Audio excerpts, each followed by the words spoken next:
नाज़रीन, एपिसोड के शुरुआत में हम देखते हैं कि अलाउद्दीन कमरे के बाहर खड़े सिपाही भाई सुंगुर के पास जाता है और उससे पूछता है, सिपाही भाई सुंगुर क्या सूरत हाल है। जवाबन सिपाही भाई सुंगुर कहता है, मेरे शहजादी अलजन खातून काम कर रही हैं। तो अलाउद्दीन कहता है, भाई सुंगुर मैं यहीं पर हूँ, तुम जाओ और अगर कोई मुझे बुलाए तो मुझे आगाह कर देना। ये कहते साथ ही वो कमरे में आता है तो अलजन उससे कहती है, ये काम नहीं कर रहा है, इसका बुखार नहीं उतर रहा। तो अलाउद्दीन कुछ दबाव बनाने लगता है। अलजन उससे कहती है, मेरे शहजादे हमें कम से कम बाला खातून से बात करनी चाहिए। अलाउद्दीन कहता है, अलजन खातून नहीं, मेरे अम्मा और बाबा दोनों में से किसी को मालूम नहीं होगा। अगर उन्हें पता चल गया तो वो गोंचा को मेहमद के पास भेज देंगे और मेहमद गोंचा को जीने नहीं देगा। ये कहते साथ ही अलाउद्दीन गोंचा को दवा पिला देता है। फिर अलजन खातून से कहता है, हमें बर्फ की जरूरत है, उस पर सिरका लगाएंगे, मैं इलाज तलाश करने के लिए जंगजू भेजूंगा। इसलिए मैं कमरे के बाहर गाजी आता है और दरवाजा खोलने की कोशिश करते हुए कहता है, अम्मा ये मैं हूँ। उसकी आवाज सुनते साथ ही अलाउद्दीन दरवाजे के पीछे जाकर खड़ा हो जाता है। अलजन आगे बढ़ती है तो अलाउद्दीन कहता है, अलजन खातून गाजी को नहीं आना चाहिए, अगर उसने अलजन को देख लिया तो हम गाजी को नहीं रोक सकेंगे। बाहर गाजी मुसलसल कह रहा होता है, अम्मा ये मैं हूँ, ये मैं हूँ, दरवाजा क्यों फंस गया है। कमरे के अंदर अलजन परेशान होते हुए अलाउद्दीन से पूछती है, अब हम क्या करेंगे। जवाब में अलाउद्दीन उसे खांसने का कहता है तो अलजन खांसते हुए बुलंद आवाज से कहती है, दरवाजा मत बजाओ, मैं बीमार हूँ। यह सुनकर गाजी कहता है, फिर दरवाजा खोले मैं देखता हूँ, मुझे आपकी देखभाल करनी चाहिए। तो अलजन कहती है, नहीं खोल सकती, चले जाओ और जब तक मैं ठीक ना हो जाऊँ वापस मत आना। इस पर गाजी खुद से कहता है, बाबा के जाने के बाद ये पागल हो गई है, मेरे अल्लाह। ये कहते साथ ही वो पलट जाता है और कमरे के अंदर वो दोनों सुक्का सांस लेते हैं और अलाउद्दीन कमरे से निकल जाता है। नाज़रीन, इसके बाद हम रनौस किले में देखते हैं कि इमरान तेगन अपने कमांडरों से कह रहा होता है, अलाउद्दीन नहीं मरा है ना, उस्मान मशकूक हो जाएगा और हम बहुत जल्द मिलेंगे, लेकिन इस मुलाकात में डोर खींचने वाला मैं हूँगा। शहंशाह की खूबसूरत बेटी शहजादी मारिया को मारकर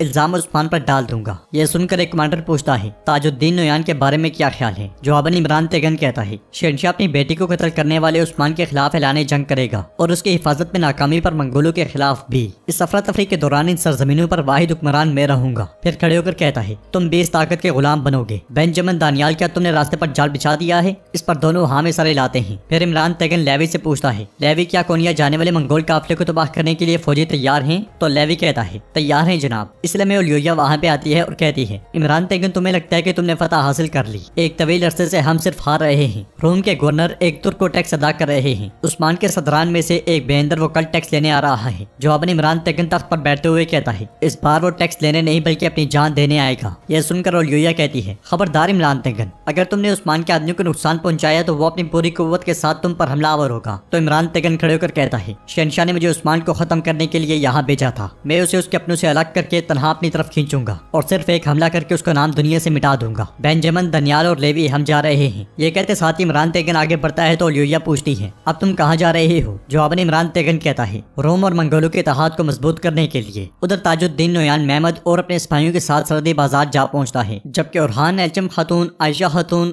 गुंदूस साहब और उस्मान साहब के साथ ही बेस बदले वाहम मौजूद होते हैं। ताजुद्दीन नोयान को देखते हुए उरहान कहता है, आ जाओ कमीने आ जाओ, तुम्हारी मौत तुम्हारी मुंतजर है। मरकजी खेमे के बाहर जरगुतै उन्हें खुशामदीद कहता है। ताजुद्दीन नोयान मेहमद और अपने कुछ सिपाहियों के साथ खेमे में दाखिल हो जाता है और खेमे के दरवाजा बंद होते साथ ही उस्मान साहब अपने सिपाहियों के साथ सामने आते हैं और कहते हैं, ताजुद्दीन नोयान खुशामदीद। उस्मान साहब की आवाज सुनकर ताजुद्दीन नोयान चौंक जाता है और कहता है, आप कहते हैं कि ये आंख के बदले आंख है, ठीक है उस्मान साहब। इस पर उस्मान साहब कहते हैं, अभी नहीं, अभी हिसाब खत्म नहीं हुआ। यह सुनकर मेहमद उस्मान साहब से पूछता है, उस्मान साहब आप क्या कह रहे हैं, मैंने आपको यहाँ सुलह के लिए बुलाया है और आप यहाँ हिसाब किताब की बातें कर रहे हैं। जवाबन उस्मान साहब कहते हैं, सुलह इज्जत वालों के साथ होती है, इस जैसे बुज़दिल के साथ नहीं। फिर ताजुद्दीन नोयान से कहते हैं, तो तुम मुझे मारना चाहते थे हाँ, और तुमने इसके लिए मेहमद का इस्तेमाल किया, लेकिन ये मैं जानता था। यह सुनकर ताजुद्दीन नोयान मेहमद से कहता है, मेहमद सरदार उस्मान साहब दुरुस्त कह रहे हैं, मेरा इरादा तुम्हें मारना था और तुम्हारे लोगों को बचाना था उस्मान, ये बागियों का सरबराह है। तो उस्मान साहब कहते हैं, नहीं, तुम मुझे कत्ल करना चाहते थे और इसके लिए तुमने मेहमद से फायदा उठाने की कोशिश की और तुम भाइयों के दरमियान कशीदगी पैदा करना चाहते थे, लेकिन मैंने जंगजुओं को पहले ही खबर भेज दी थी। मैंने अपने तमाम इक़दाम किए। ताजुद्दीन नोयान। यह सुनकर मेहमद नोयान से पूछता है, क्या ये सच है जो उस्मान साहब कह रहे हैं। तो नोयान बैठते हुए कहता है, क्या आपको लगता है कि आप मुझे रोक सकते हैं, तुम्हें ये कैसे पता चला उस्मान। तो उस्मान साहब कहते हैं, और जो आपकी बीवी होगी शहजादी मारिया, उसने हमें सब कुछ बता दिया है। यह सुनकर ताजुद्दीन नोयान शदीद गुस्से में खड़ा हो जाता है और उस्मान साहब कहते हैं, तुम शिकार के लिए निकले थे लेकिन अब तुम शिकार बन गए। बाहर मंगोल कमांडर सिपाहियों के साथ खड़ा होता है और जैसे ही खेमे की जानिब बढ़ता है उरहान उसका रास्ता रोक लेता है। फिर कहता है, कहाँ जा रहे हो। देखते ही देखते मंगोलों को चारों तरफ से घेर लिया जाता है और सब अपने अपने चौके उतार देते हैं। मंगोलों पर एक जबरदस्त किस्म का दावा बोला जाता है। जरकुताई भी इस लड़ाई में मंगोलों पर टूट पड़ता है। एल्चम और आयशा खातून बहुत महारत से लड़ती हैं और एक साथ कहीं कहीं मंगोलों को मार गिराती हैं। मंगोलों को जहन्नुम वासिल करते हुए गुंदुज साहब कहते हैं, मेरा उस वक्त तक मरना हराम है जब तक कि मैं तुमसे अपनी कौम का बदला ना ले लूं। ये कहते साथ ही वो मंगोलों पर टूट पड़ते हैं। वैशी भी उस्मान साहब के साथियों का भरपूर साथ दे रहा होता है, मगर नाजरीन मंगोल कमांडर घोड़े पर सवार होकर भाग पड़ता है। आइको तो उसके पीछे जाने लगता है तो ओरहान कहता है, इसे भागने दो, इसका मालिक हमारे हाथों में है, हम बाद में इसे भी पकड़ेंगे। ये कहते साथ ही ओरहान आयशा खातून की जान बचाते हुए मंगोल को जहन्नुम वासिल कर देता है। लड़ाई के अख्ताम पर आयशा खातून कहती है, हमें आज तक किसी सरदार के बेटे ने नहीं बचाया, फिक्र ना करें, मैं अपनी हिफाजत खुद कर सकती हूँ। उनके आगे बढ़ जाने के बाद ओरहान कहता है, अगर मैं वक्त पर ना पहुंचता तो मैं देखता कि क्या होता। अंदर खेमे में ताजुद्दीन नोयान मुसलसल दरवाजे की जानिब देख रहा होता है, मगर सिपाहियों के ना आने पर उस्मान साहब से कहता है, मुझे यहाँ घात में फंसा कर आपके हाथ में क्या आया उस्मान साहब? क्या आपको लगता है कि आप अलखानी खानदान का खून बहाने के काबिल हैं?